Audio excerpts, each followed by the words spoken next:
बिस्मिल्लाहिर्रहमानिर्रहीम, अस्सलाम वालेकुम। Welcome back to my channel salt and pepper. तो वीवर्स, आज मैं आप लोगों के साथ बहुत ही मज़ेदार ज़र्दा बनाने की रेसिपी शेयर करने जा रही हूँ, जो शादियों वगैरह में बनाया जाता है और इसको सभी बहुत शौक से खाते हैं। और जो ये रेसिपी मैं आप लोगों के साथ शेयर करने जा रही हूँ, बहुत ही आसान रेसिपी है, जिसको फॉलो करके बिगनर्स भी आराम से घर पे ज़र्दा बना सकते हैं। तो सबसे पहले साल्ट एंड पेपर को सब्सक्राइब कीजिए और साथ ही साथ बेल आइकन को प्रेस कीजिए, ताकि मेरी ईजी और शॉर्ट रेसिपीज़ आपको सबसे पहले देखने को मिल सके। तो आ जाते हैं अब रेसिपी की तरफ। तो ज़र्दा बनाने के लिए हमें जिन चीज़ों की ज़रूरत होगी, उनमें सबसे पहले है नारियल कटा हुआ, ये हमने हाफ़ कप के बराबर लिया है। थोड़े से हम काजू ले लेंगे और थोड़े से हम लेंगे पिस्ते, तकरीबन 2 से 3 टेबलस्पून।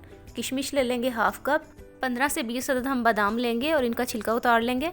और साथ में लेंगे 4 से 5 अदद लौंग शामिल करने से बहुत ही प्रोफेशनल और देगी स्टाइल ज़र्दा बनकर तैयार होता है। 6 से 7 अदद हम सब्ज़ इलायची लेंगे और इसको स्प्लिट कर लेंगे। थोड़ी सी अशरफियाँ ले लेंगे हम रेड और ग्रीन कलर की, इनसे ज़र्दे की लुक बहुत अच्छी आती है। और साथ ही हम ले लेंगे ऑरेंज फूड कलर। अगर आप चाहें तो आप येलो फूड कलर भी इस्तेमाल कर सकते हैं। ड्राई फ्रूट्स आप अपनी मर्ज़ी के मुताबिक इसमें इस्तेमाल कर सकते हैं। जो आपको पसंद हो वो आप इसमें ऐड कर लीजिएगा, जो आपको नहीं पसंद वो आप स्किप कर सकते हैं। अब आ जाते हैं अगले इंग्रेडिएंट्स की तरफ। तो यहाँ मैंने 1 गिलास चावल लिए हैं।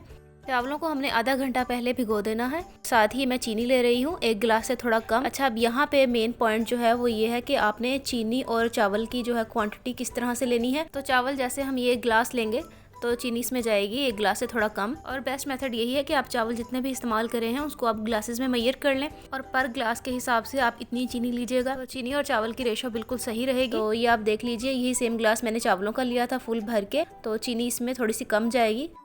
मिल्क लेंगे हम हाफ़ कप और हाफ़ ही हम लेमन ले लेंगे। तो ये तमाम चीज़ें थी जो ज़र्दा बनाने में इस्तेमाल होंगी। अब यहाँ नेक्स्ट स्टेप में हम एक बर्तन में खुला पानी लेंगे और इसको बॉयल आने देंगे। तो जैसे ही पानी को बॉयल आना शुरू होगा, इसमें बबल्स बनना शुरू होंगे, तो हम इसमें लौंग शामिल कर देंगे और साथ ही हम इसमें ऑरेंज फूड कलर शामिल करेंगे।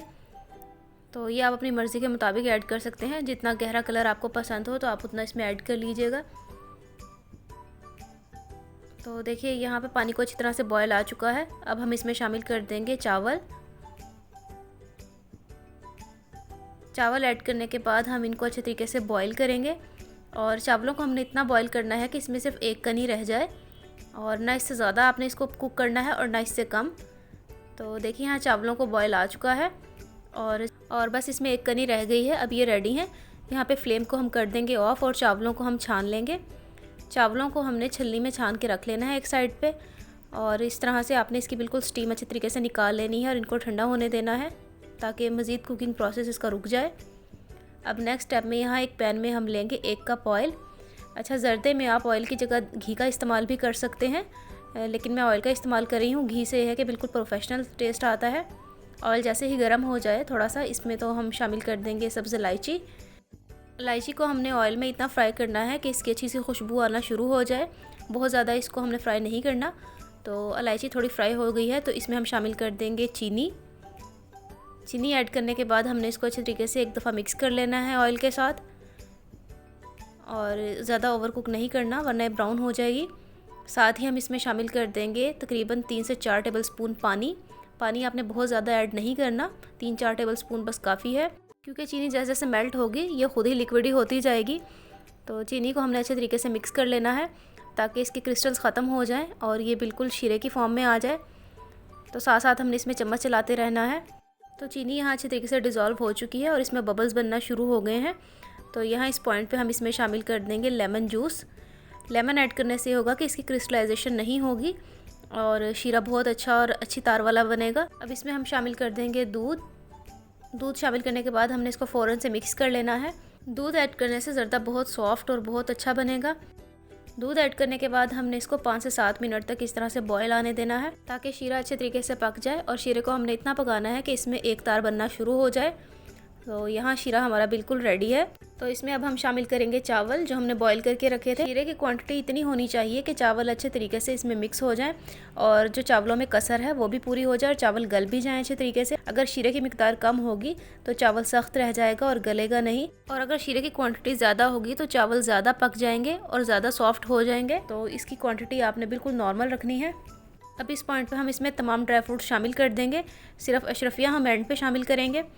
तो देखिए, यहाँ तमाम ड्राई फ्रूट्स हम इसमें शामिल कर चुके हैं। इसके बाद हमने इसको अच्छे तरीके से मिक्स कर लेना है, लेकिन हाथ बिल्कुल आपने हल्का रखना है और बहुत आहिस्ता आहिस्ता से आपने इसको मिक्स करना है चम्मच के साथ, ताकि चावल टूटे नहीं और ख़राब ना हो। तो इसको हमने मिक्स कर लिया है। अब हम इसको दम पे रखेंगे।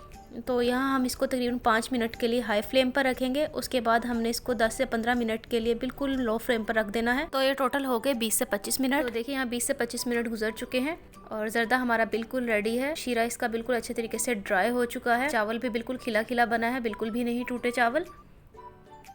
अब यहाँ एंड पे हम इसमें शामिल करेंगे अशरफियाँ। इनको एंड पे मैं इसलिए शामिल कर रही हूँ कि ये बहुत ज़्यादा मीठी होती हैं। अगर मैं इसको पहले शामिल कर देती तो इससे चावल बहुत ज़्यादा मीठे हो जाते, क्योंकि इनका अपना शीरा जो है चावलों में शामिल हो जाना था। तो इसलिए एंड पे डालेंगे तो ये बिल्कुल फ्रेश रहेंगी और इनकी अपनी मिठास जो है वो चावलों में शामिल नहीं होगी। तो देखिए व्यूअर्स, यहाँ हमारा मज़ेदार सा देगी स्टाइल जर्दा बिल्कुल तैयार है। इसको आप गरम गरम सर्व करिएगा। और अगर आपके घर में गेस्ट आने हो तो आप इसको मॉर्निंग में भी बना के रख सकते हैं।